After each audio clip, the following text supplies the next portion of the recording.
Assalamualaikum warahmatullahi wabarakatuh. Waalaikumsalam warahmatullahi wabarakatuh. Halo teman-teman semua, selamat sore. Saya Muhammad Malik Bajar Amrullah, mahasiswa Magister di UIN Maulana Malik Ibrahim Malang. Sore kali ini, pada kesempatan kali ini saya mau melaksanakan podcast untuk memenuhi tugas UAS semester 1, yaitu mata kuliah pengembangan bahan ajar di sekolah atau madrasah. Untuk tema podcast pada kesempatan kali ini yaitu jejak PAI mendidik dengan nilai membentuk karakter. Jadi bahasanya sebenarnya ini remeh tapi penting. PAI itu kan sering terdengar di telinga kita bersama, gitu. Jadi pentingnya dari PAI adalah pendidikan agama Islam tak hanya membentuk pengetahuan tapi juga menanamkan nilai, membentuk karakter dan menguatkan jiwa. Nah, untuk narasumber pada sore kali ini, pada tema kali ini yaitu Bapak Muhammad Khairul Razikin. Beliau dulu adalah dosen saya di S1. Untuk biodata beliau mungkin langsung saja kita sapa Pak. Beliau ini biasanya dipanggil dengan Pak Irul. Untuk biodata lengkapnya boleh nanti langsung saja dijelaskan oleh beliau. Langsung saja kita sapa. Monggo Pak Irul. Oke, terima kasih Pak Malik. Alhamdulillah ada alumni yang sudah melanjutkan prodi jenjang selanjutnya. Alhamdulillah alumni UNWAHA dari kampus kami ini ada yang alhamdulillah studi lanjut di mana? UIN Malang. Alhamdulillah. Amin. Ini saya juga sempat dikabari by telepon sama Pak Malik ini, Pak, untuk meminta menjadi narasumber. Ya, nggak apa-apa. Silakan datang saja ke kampus. Kalau datang ke Malang ya mohon maaf sekali karena kesibukan saya di sini, gitu ya. Ya, terima kasih. Ya, saya perkenalkan diri. Nama saya Muhammad Khairul Razikin, asal dari Jombang. Untuk background pendidikan saya, untuk S1 saya alumni seperti Pak Malik di UNWAHA sendiri di sini. Kemudian untuk S2 saya di Unibdu Peterongan. Nah, untuk saya di UNWAHA sini itu sebenarnya sudah dimulai dari tahun 2014. Itu sejak lulus dari UNWAHA, angkatan pertama kali kampus UNWAHA berdiri, karena kampus pertama kali Universitas Kiai Haji Abdul Wahab Asbowo ini berdiri pada tahun 2013. Kemudian tahun 2014-nya saya menjadi alumni yang pertama kali, wisuda pertama kali UNWAHA. Habis kemudian saya diminta untuk pimpinan mengisi kekosongan di salah satu fakultas yang ada di UNWAHA.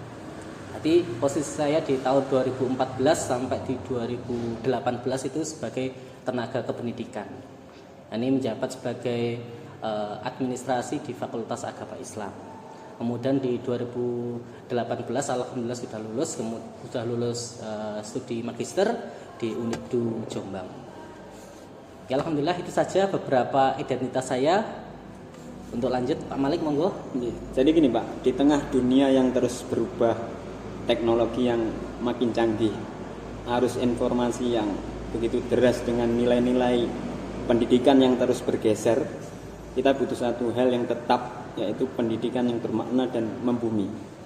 Dan disinilah PAI hadir, bukan sekedar mata pelajaran, tapi jalan hidup. Nah, lewat podcast ini Pak, kita akan menggali lebih dalam bagaimana jejak PAI hadir dalam kehidupan sehari-hari. Bagaimana guru-guru, orang tua, hingga pelajar bisa mendidik dengan hati dan membentuk karakter lewat nilai-nilai Islam yang rahmatan lil alamin. Nah, untuk mungkin pertanyaan pertama, saya mau tanya kepada Bapak dosen, nggih. Gini Pak, apa saja nilai utama dalam pendidikan agama Islam yang berperan dalam pembentukan karakter peserta didik? Jadi nilai utama untuk membentuk karakter peserta didik itu menurut jenengan apa? Oke. Jadi ini karena posisi saya sebagai dosen pendidikan agama Islam yang ada di UNWAHA ini, Nanti perlu dipahami dulu bahwa ini beda dengan yang ada di sekolah maupun madrasah ya, Pak Malik ya, karena posisi saya sebagai dosen ya. Jadi perlu dipahami dulu bahwa untuk yang pertama kali untuk seluruh prodi S1 dalam hal ini sarjana, baik sarjana apapun itu ada beberapa namanya mata kuliah wajib. Ya, perlu dipahami dulu ada 4 mata kuliah wajib ya. Ada 4 mata kuliah wajib yang harus diajarkan di seluruh prodi S1. Ya. Yang pertama itu namanya mata kuliah agama. Ini bagi seluruh prodi S1 apapun harus menerima mata kuliah agama. Ini karena bersifat mata kuliah wajib nasional. Yang kedua, yakni itu yang namanya Pancasila. Entah itu dalam pendidikan Pancasila ataupun Pancasila. Ini memang mata kuliah yang harus diajarkan. Yang ketiga, yakni kewarganegaraan. Seluruh S1 meskipun S1-nya bimbingan konseling, S1-nya teknik permesinan atau apapun itu, meskipun ada bahasa Arab, tetap agama, Pancasila, kewarganegaraan ada. Yang terakhir yakni ada mata kuliah yakni bahasa Indonesia. Karena mata kuliah ini sebagai pemersatu. Karena di Indonesia jelas sekali berbagai karakter suku dan bangsa. Kita ke Madura tidak bisa ngomong Madura, harus pakai bahasa Indonesia sebagai pemersatu. Kita tidak bisa bicara Sunda pakai bahasa. Makanya untuk prodi S1 ada 4 mata kuliah wajib. Nah, kenapa harusnya ini kan sebagai pembahasan utama, kenapa kok dalam PAI itu penting sekali dalam membentuk apa istilahnya karakter ini ya.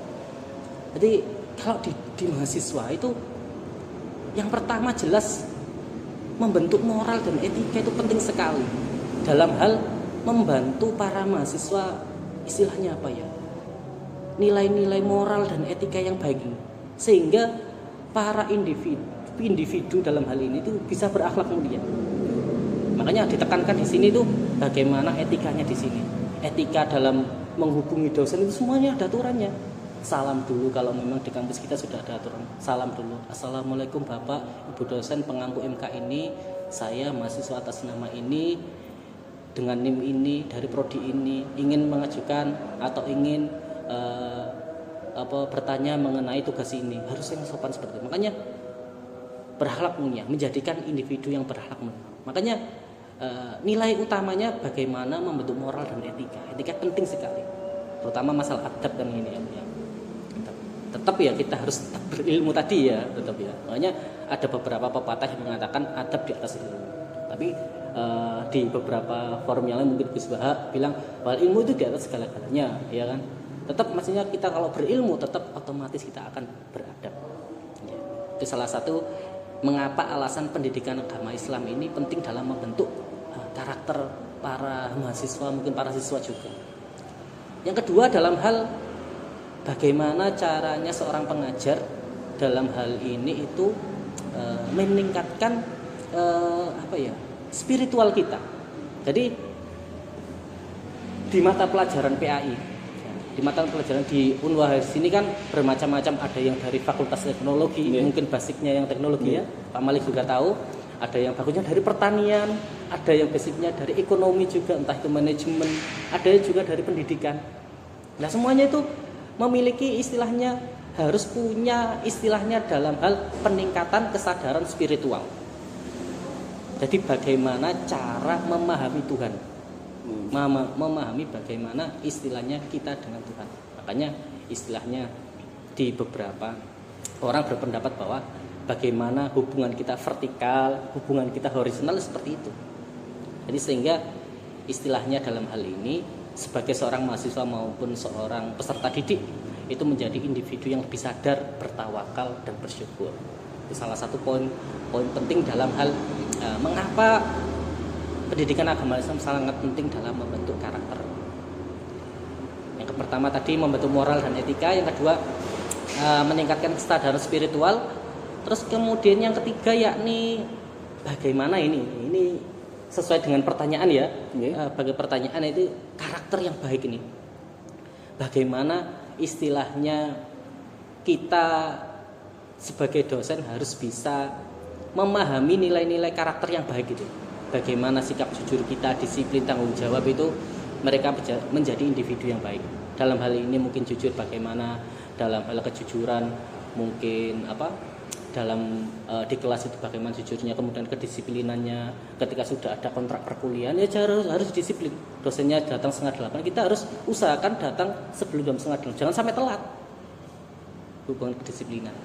Mungkin cukup ya, tiga Pak ya? Ya nggak apa-apa. Lagi dilanjut. Ya poin-poin utamanya 3 itu aja. Poin utamanya Masih 3. banyak sekali ya, masih banyak sekali. Jadi yang pertama tadi adalah membentuk moral dan etika. Yang kedua yaitu meningkatkan kesadaran spiritual. Jadi hablum minallah dan hablum minannas. Yang terakhir adalah membentuk karakter yang baik. Intinya itu membentuk karakter yang baik sekali. Lalu gini Pak, bagaimana peran seorang tenaga pendidik atau peran guru ataupun dosen PAI dalam menanamkan nilai-nilai keislaman secara efektif mungkin di satuan pendidikan? Jadi gini ya, dalam penanaman ini ya kita tidak bisa lepas penanaman saya carikan jawaban yang sekiranya agak mengena dulu. Jadi dalam dunia pendidikan itu ada yang namanya tripusat pendidikan. Nah, tripusat pendidikan yakni yang pertama itu pendidikan di keluarga, kemudian pendidikan di sekolah, dan pendidikan di masyarakat. Ya. Kalau dalam hal ini mungkin lebih pertanyaannya lebih mengarah pada pendidikan di sekolah kan, atau di madrasah atau mungkin di perguruan tinggi. Nah, terkait dengan hal itu, bagaimana para dosen atau mungkin pengajar dalam hal ini saya sebagai dosen PAI itu dalam istilahnya menanamkan nilai itu, kita harus memberikan contoh yang baik dulu kepada mahasiswa. Berarti dari gurunya dulu. Iya, kita dalam bahasa gaulnya Pak Malik image ya, dalam bahasa artisnya itu image. Jadi ketika guru jangan sampai kalau guru PAI disamakan dengan guru seni. Mungkin guru seni mungkin kan rambutnya panjang, mungkin semiran mungkin boleh. Ya, berarti pakai kaos boleh. Seperti yang di Jawa-Jawa itu guru itu harus digugu dan ditiru. Seperti itu. Betul sekali. Jadi digugu apa yang dikatakan, ditiru itu apa akhlaknya dalam kesehariannya itu. Jangan sampai kok, karena apa? Ketika guru digugu itu apapun bentuk perkataannya guru dianggap oleh siswa itu benar. Ini kita jangan sampai memberikan perkataan yang jelek gitu. Makanya kita harus menjadi suri tauladan yang baik. Nah, kita sebagai guru juga akan istilahnya mengingat sejarah-sejarah, pasti kita condong kepada bagaimana teladan Kanjeng Nabi itu terkait dengan sidik, amanah, fatonah, tabligh itu. Nah, itu makanya kita sebagai dosen PAI harus istilahnya memberikan contoh yang baik bagi mahasiswa. Ketika ada mahasiswa yang sekiranya kalau di Unwaha, mohon maaf ya, ketika ngobrol laki-laki perempuan itu dipisah, mohon maaf ya, kalau memang bicara seperti itu agak jauh atau gimana gitu. Iya. Nah, seperti itu. Berarti intinya adalah dari Pak Irul adalah bagaimana guru itu bisa memberikan contoh yang baik. Jadi dosen PAI itu memang agak sulit. Nah, itu harus bisa menjadi contoh, menjadi suatu hasanah, menjadi tuntutan dosen pelajaran agama Islam gitu. Karena itu kalau saya pernah dengar di kurikulum itu termasuk hidden kurikulum, contoh yang baik dari dosen, dari guru, dari kiai itu masuk dalam kategori hide kurikulum. Jadi kurikulum yang tersembunyi. Jadi ketika kita mencontoh melihat guru yang baik, perilakunya baik, perkataannya baik, itu termasuk hide kurikulum. Mungkin cukup jawaban dari Pak Irul cukup baik, cukup jelas. Lanjut gini Pak. Nah, pasti kan jenengan ketika menjadi dosen atau menjadi guru sebagai tenaga pendidik itu pasti punya tantangan terbesar panjenengan dalam mengintegrasikan pendidikan karakter ke dalam pembelajaran PAI. Ini yang sering terjadi di sini tuh ya, terkait dengan tantangan ya. Jadi perbedaan, saya pernah mengajar kalau di sini itu pernah mengajar di ilmu pendidikan, pernah mengajar di Fakultas Agama Islam terutama yang asli PAI, pernah mengajar di teknologi juga di Fakultas Teknologi yang ada informatika dan sistem informasi, juga pernah mengajar di manajemen. Jadi memang kalau untuk di perguruan tinggi tantangan terbesar kita itu bagaimana menyamakan persepsi antar mahasiswa, terutama ini berkaitan dengan golongan. Golongan itu apa? Terkait mungkin belum tentu mahasiswa yang ada di Unwa sini semuanya mohon maaf Nahdlatul Ulama. Oh, berarti perbedaan golongan memengaruhi. Mempengaruhi. Jadi yang pertama golongan, yang kedua memang karakter ini. Karakter dari mahasiswa itu yang berbeda-beda kita sulit sekali. Jadi sulit sekali dalam hal menyamakan perspektif ketika kita menjelaskan satu tema atau dua tema gitu bertentangan dengan Pak kalau di Islam saya model begini gitu. Nah, jadi tetap seluruh golongan dalam hal ini mungkin sama. Yang penting tidak bisa lepas dari istilahnya kita harus patuh tunduk pada dasar negara kita, tidak boleh bertentangan pada Pancasila dan undang-undang. Jelas sekali. Kalau ada agama apapun yang bertentangan dengan itu berarti positif. Positif apa berarti? Positif no, Pak. Loh, positif loh. Berarti positif agama itu berarti agama yang istilahnya lebih kemana ke teroris atau mengarah ke radikal. Radikal betul sekali. Makanya itu penting sekali sebagai dasar di pemerintahan pasti ketika asamen entah itu lamaran di model ASN atau P3K ada surat pernyataan yang mengatakan bahwa kita tidak boleh menyebarkan paham radikal. Nah itu yang menyamakan perspektif ketika kita mengajar itu beda. Jadi Pak kalau di sini seperti ini, terutama masalah sholat saja, maka gerakan sholat itu mungkin ada yang mungkin selain naik, kok di sini itu gimana Pak? Kok itu seperti gimana itu? Terus yang kedua permasalahan dari perbedaan karakter tadi dan yang kedua memang perbedaan dari istilahnya kalau di sini itu mengajarnya beda karena kita hubungkan dengan prodi ini yang sulit ini. Oh iya. Nah, PAI-nya antara di teknologi dengan PAI yang ada di pertanian itu akan berbeda.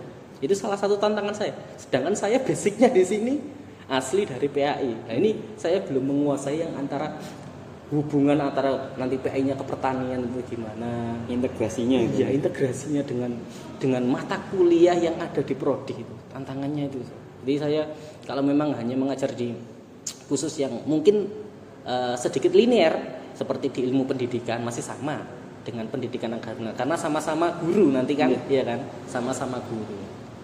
Itu tadi istilahnya yang istilahnya paling besar. Tantangan paling besar itu perbedaan karakter dan bagaimana integrasi mata kuliah dengan prodi.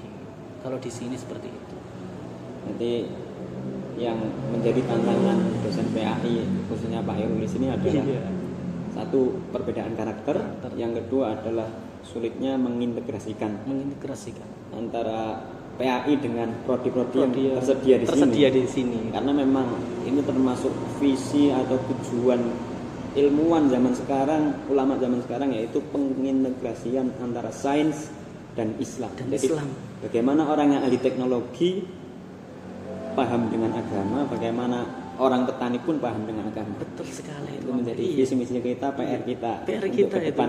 Ke depan itu. Kayaknya supaya gimana cara orang seperti di manajemen itu gak masalah bisnis saja tapi bagaimana juga beramal gitu. Pertanian juga gimana, nggak cuma masalah mes saja itu. Jadi gimana kita menghubungkan dengan agama, agak sulit di situ. Jadi saya ketika menjelaskan ya mohon maaf ya saya kurang bisa menghubungkan antara dengan prodi itu tadi. Terus gini Pak, kan dengan seiring perkembangan zaman yang pesat sekali, bagaimana metode panjenengan, metode pembelajaran PAI panjenengan dapat disesuaikan dengan perkembangan zaman, tapi tanpa kehilangan substansi nilai dari ajaran-ajarannya. Jadi bagaimana metode pembelajaran PAI yang tepat ketika ada perkembangan zaman yang sangat pesat seperti ini, tapi tanpa menghilangkan substansi dari nilai-nilai PAI itu sendiri. Ini yang agak sulit ya mungkin. Nah ini perbedaan yang ada di sekolah dan yang ada di pondok. Mungkin di pondok lebih mengarah tetap metode sorogan atau metode yang lain mungkin tetap diutamakan ya. Tapi mungkin di perguruan tinggi apalagi di sekolah juga mau nggak mau di era sekarang ini guru wajib harus menggunakan atau paham masalah perkembangan teknologi. Ini penting sekali. Dulu mungkin zaman saya dulu di 2010 ketika kuliah, 2010, 11, 12, 13 ketika kuliah S1 di sini dulu itu belum mengenal yang namanya teknologi AI itu yang lain-lain. Tapi mungkin zamannya Pak Malik dulu di sini sudah mulai ada AI, sudah mulai berkembang. mulai sedikit kan ya Pak Malik ya, mulai sedikit. Makanya bagaimana dalam hal ini tuh pembelajaran itu bagaimana berbasis teknologi. Jadi guru-guru wajib harus bisa menguasai yang namanya teknologi. Jadi guru-guru senior yang dulu nggak paham sama sekali dituntut untuk bisa. Karena untuk administrasi nanti untuk guru-guru jelas sekarang akun-akunnya sudah berupa akun, bukan berupa hard file, tapi sekarang soft file semuanya. Makanya bagaimana dalam hal ini seorang dosen maupun tenaga pendidik itu pembelajarannya sudah berbasis teknologi. Mungkin zaman sekarang era-era teknologi, aplikasi atau berupa video atau media sosial sudah sangat berkembang ini. Bagaimana meningkatkan efektivitas pembelajaran PAI? Berarti gini, intinya tanpa menghilangkan nilai-nilai ajaran Islam itu berarti kita masukkan yang berbasis teknologi. Jadi contoh kalau kiai mungkin kiai siapa itu yang di Soto Masyhur atau siapa itu yang di TV 9 itu kan juga ketika ngaji pakai laptop itu. Sudah termasuk dalam pembelajaran berbasis teknologi. Meskipun sudah ada kitabnya, ya kan. Itu tetap media asal istilahnya pembelajaran teknologi itu penting sekali. Jadi tetap mengikuti zaman, tapi tanpa menghilangkan nilai-nilai Islam itu. Di sekarang sudah banyak mungkin ketika ngaji juga akan ditampilkan entah itu video cara mungkin di tingkat bawah, ini loh cara wudunya. Meskipun tanpa praktek sudah ditampilkan video caranya wudu, caranya sholat gitu. Makanya pembelajaran sekarang yang paling utama memang berbasis teknologi. Iya, karena dia tidak ketinggalan zaman. Yang kedua ya jelas ini gimana ya, kalau mengikuti yang ada di mana perguruan tinggi ya jelas pembelajaran diskusi memang yang sudah sering sekali hampir dipakai seluruh kampus memang metode diskusi. Karena apa? Untuk mengecek bahwa mahasiswa itu memang betul-betul aktif atau tidak, meskipun dalam hal menyampaikan, menyanggah atau menjawab dari teman-temannya yang bertanya. Tetap diskusi meskipun dari dosen sebagai pembantu nanti ketika mereview dari hasil perkuliahan. Ini sedikit dari metode yang paling penting ya. Di berbasis teknologi dan metode diskusi untuk era sekarang masih tidak ketinggalan zaman dalam Lalu gini Pak, lingkungan itu kan mempengaruhi terhadap pembentukan karakter atau nilai seorang pendidik. Sejauh mana pengaruh lingkungan pendidikan atau sekolah atau perkuliahan terhadap keberhasilan pembentukan karakter melalui PAI? Ini penting. Tadi kembali lagi ke yang saya sampaikan, ada tripusat pendidikan, pendidikan di rumah, pendidikan di sekolah, dan pendidikan di masyarakat. Kita mulai dari pendidikan di sekolah dulu, Pak Malik. Kita tahu bahwa pendidikan di sekolah itu, pendidikan di rumah itu sangat penting karena itu salah satu pendidikan utama kita sebelum ke pendidikan formal. Makanya dalam hal pendidikan di rumah yang paling penting peran dari orang tua dari apa? Pendidikan keteladanan. Pertama dari orang tua. Dari orang tua harus memberikan teladan yang baik kepada anaknya dulu. Jadi jangan sampai contoh kasus ini, ayo sembahyang nang masjid. Ternyata bapaknya gak melok sembahyang nang masjid. Ini yang salah. Berarti yang pertama lingkungan keluarganya juga harus bagus. Jadi jangan sampai lingkungan keluarga ini istilahnya tergonjang-ganjing, nanti efeknya ke anak. Contoh mungkin ya, mohon maaf sekali, mungkin apabila ada anak yang sekiranya orang tua mungkin dalam bahasa sekarang kan berpenghulu gitu ya, dapat pendidikan dari mana kalau orang tuanya tidak pernah menjenguk atau di mana akhirnya dititipkan gitu, nggak pernah dijenguk, mentalnya nanti terganggu. Ini makanya pendidikan keteladanan dari orang tua ini penting sekali. Berarti pengaruh lingkungan itu sangat penting. Sangat mempengaruhi lingkungan itu. Jujur saja kalau sampean di lingkungan di rumah dulu. Kalau memang rumah sampean wis mohon maaf banyak sekali kata-kata yang jelek, otomatis anak itu akan meniru. Iya kan? Kalau orang tuanya mungkin kebiasaannya baca Quran, otomatis anaknya itu pasti akan mengikuti. Itu salah satu nanti pendidikan keteladanan serta pendidikan dengan kebiasaan. Iya, kebiasaan yang ada di rumah, betul. Jadi teladan terus kebiasaan. Kebiasaannya mari subuh dibiasakan kita nyapu maca Al-Qur'an, dibiasakan kita berjamaah, itu otomatis itu. Itu kan otomatis akan membentuk karakter dari anak. Ini pengaruh dari lingkungan keluarga. Lah lingkungan sekolah juga seperti itu, makanya sekolah kan banyak sekali program-program yang dilakukan di sekolah ya. Kita bahas langsung ke lingkungan sekolah, bahwa lingkungan sekolah itu akan menentukan juga pendidikan karakter peserta didik. Mungkin di salah satu madrasah yang di Tambak Beras ini ada program yang namanya S3, salam-salaman sholat. Oh, S3 itu bukan S3. Oh bukan. Jadi ada salam-salaman sholat gitu ya. Jadi ketemu temannya, salaman, ketemu gurunya itu cium tangan atau gimana. Terus ada salah satu kebiasaannya ini sholatnya ini. Jadi entah itu sholat, kalau di salah satu madrasah Tambak Beras ada sholat duha berjamaah. Itu dibiasakan terus. Jadi lingkungannya dibiasakan terus. Ada mungkin yang tiap apa itu hafalan, peningkatan itu salah satu akan membentuk karakter. Ya. Jadi gurunya juga seperti itu. Jadi tidak serta-merta diwajibkan kepada siswa, enggak.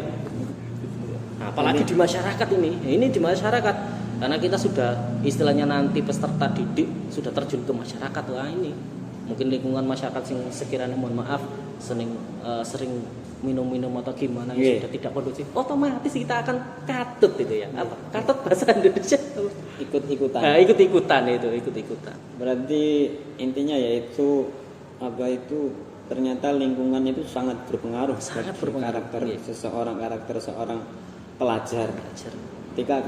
Ketika lingkungannya itu baik, maka peluang besar anak itu juga berkarakter baik gitu. Iya, betul sekali. Tapi ketika lingkungan yang buruk atau jelek ya, mungkin sangat mempengaruhi juga karakter pelajar itu sendiri. Ya. Lalu ini ada pertanyaan selanjutnya, yaitu bagaimana Pak caranya menilai keberhasilan seorang pelajar, keberhasilan pembelajaran PAI dalam membentuk akhlak dan karakter siswa. Bagaimana cara menilai keberhasilan pembelajaran PAI dalam membentuk akhlak dan karakter siswa? Nah, ini yang agak susah ini. Mohon maaf ya, agak susah ini saya ini. Jadi keberhasilan itu kalau dalam apa ya? Gini maksudnya. Menurut panjenengan itu bagaimana cara menilai keberhasilan pembelajaran PAI itu? Seorang siswa itu bisa berhasil itu dinilai dari mana? Mungkin mau kita sketsa. Jadi biar melanjutkan yang tadi, yaitu selanjutnya itu bagaimana cara menilai keberhasilan pembelajaran PAI dalam membentuk akhlak dan karakter siswa. Bagaimana caranya menilai pembelajaran PAI dalam akhlak dan karakter siswa?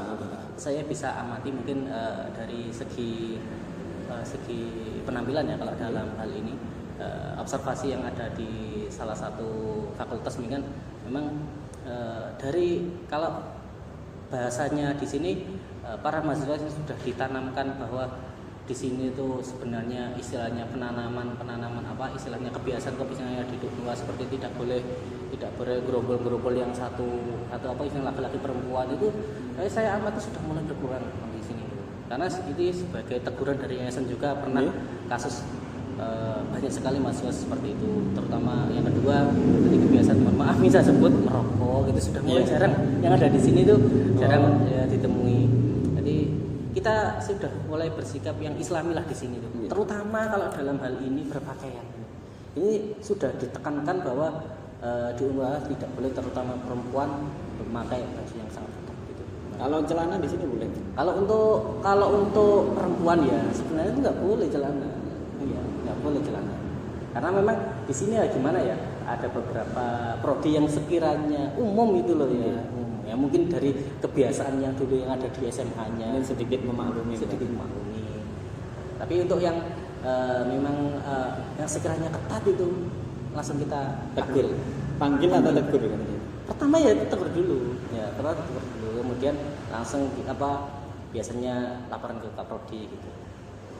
Terkait dengan itu ya, kalau mungkin di sekolah ya, ini nggak tahu di sekolah. Kalau saya alami dulu mungkin di tetangga saya itu bahwa nilai dalam hal penilaian ya itu biasanya orang tua itu datang ke sekolah, alhamdulillah Bu Guru, anak saya sudah pandai sholat dengan adanya pembelajaran dari Bapak Ibu Guru, dengan kebiasaan entah itu sholat duha berjamaah, anaknya sudah terbiasa mungkin hari libur disuruh baca Al-Quran, itu makanya itu bisa nilai dari ya orang tua, ya laporan dari orang tua ke sekolah gitu. Kalau dalam berupa angka ini sulit sekali kan saya. Ya mungkin bisa pakai angket atau yang lainnya gitu ya.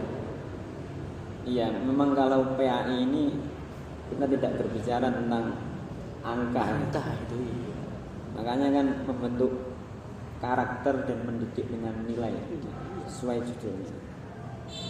Lanjut Pak, mungkin cukup tadi jawabannya. Lanjut itu apa peran keluarga, ini hampir sama pertanyaan aku. Apa peran keluarga dalam mendidik, dalam mendukung proses pembentukan karakter yang diawali dari pembelajaran PAI? Tadi saya hampir sama kan, istilahnya pusat pendidikan ya. Yang pertama dari keluarga tadi. Hampir sama itu jawabannya tetap. Jadi sama tadi ya. Keteladanan dan kebiasaan itu dari orang tua itu yang akan membentuk karakter anak-anaknya. Menjadi awal pembelajaran betul PAI di sekolah. Sebelum di sekolah harus dibentuk dulu di lingkungan keluarga. Di lingkungan keluarga. Betul sekali Pak Malik itu, Pak Malik betul sekali. Terus bagaimana Pak? Karena ini kan perkembangan zaman semakin pesat lah, nggak karu-karuan. Bagaimana penggunaan teknologi dan media digital dapat memperkuat atau justru dapat menghambat pembelajaran, dapat menghambat penanaman nilai dalam PAI? Oke. Kalau dalam hal menghambat sih enggak ya. Karena apa? Seluruh platform mungkin media sosial banyak sekali kajian-kajian yang itu kajian-kajian pasti akan bermanfaat. Tapi kita harus pilih mana yang sekiranya baik, betul ya. Jangan sampai kita memilih kajian yang radikal itu sekali ya. Jadi kita harus pahami bahwa tontonan-tontonan itu kita harus punya filter mana yang baik, yang mana yang sekiranya itu mengarah ke radikal. Jangan sampai kok para siswa ataupun para mahasiswa terkena dengan paham seperti itu lewat YouTube atau lewat media sosial yang lain. Itu justru sebagai apa sekarang ya? Kalau dalam pendidikan itu jelas akan meningkatkan. Iya, justru memperkuat dengan adanya kajian, mungkin ada Gus Baha atau mungkin dari Ustadz Adi Hidayat atau mungkin yang lain gitu. Itu akan semakin memperkuat karakter. Memperkuat karena mungkin kita itu kalau dulu kan dapatnya ilmu sulit sekali. Pergi ke sana. Untuk sekarang bisa langsung. Sekarang sudah lewat YouTube kan ya? Iya, betul sekali. Sudah kita belajar untuk menghambat berarti itu kembali ke individu peserta didik masing-masing kan ya? Iya. Jadi kalau peserta didik tidak bisa menguasai teknologi ya tidak bisa, justru itu menghambat. Tidak bisa memanfaatkan teknologi dengan baik, maka justru menghambat kan? Intinya gitu. Itu memperkuat, jelas memperkuat, dan itu sebenarnya tidak menghambat sama sekali kalau memang orangnya peserta didiknya itu baik. Itu tergantung individu peserta didik masing-masing. Betul sekali. Lalu apakah kurikulum PAI saat ini yang kita gunakan Pak, yang kita pegang saat ini mungkin di tahun 2025 itu kurikulum apa nih? Kumer nih, masih kumer? Apa sudah? Ini jalur mana dulu? Jalur mana? Oh gitu. Mau jalur dunia apa jalur akhirat? Ada yang Kemendikbud, apakah yang Kemenak? Kalau di sini ikutnya? Nah, di sini ikutnya Kemensaintek Dikti namanya.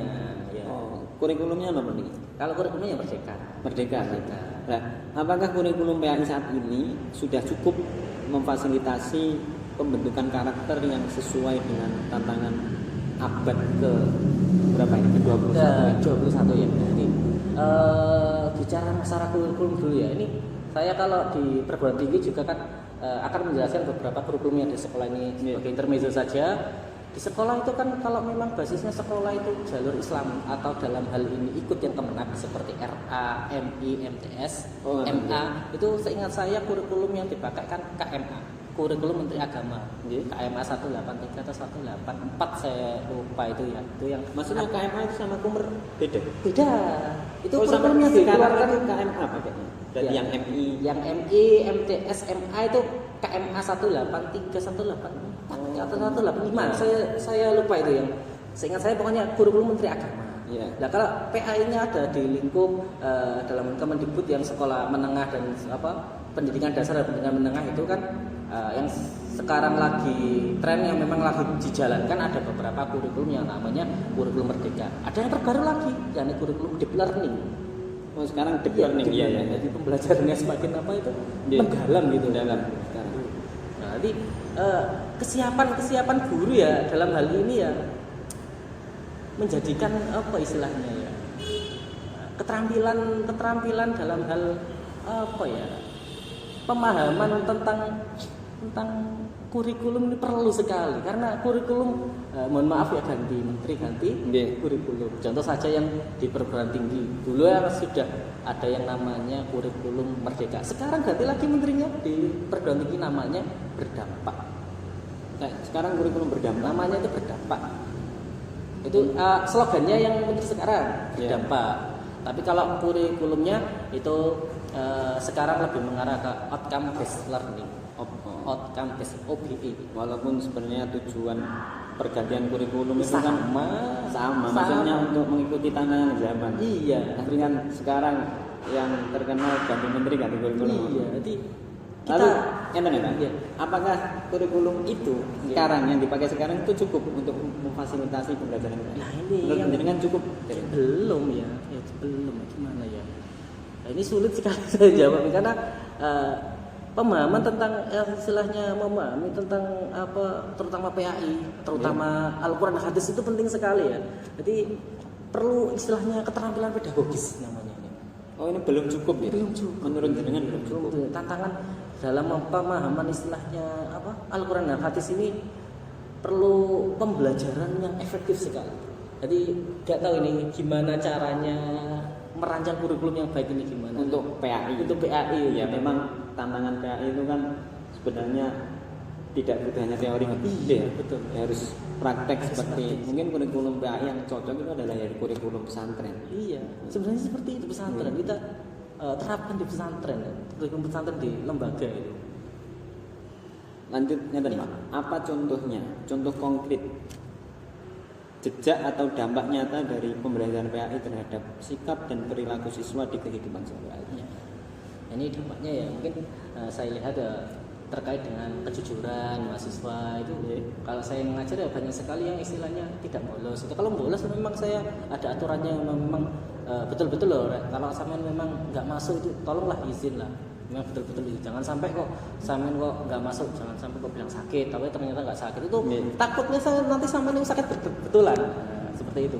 Jadi dilihat dari beberapa mahasiswa ketika apa ada beberapa dosen ya, mohon maaf di sini ada yang kemarin itu meninggal, itu para mahasiswa turut serta dalam hal ikut takziah. Itu salah satu bentuk jejak konkret.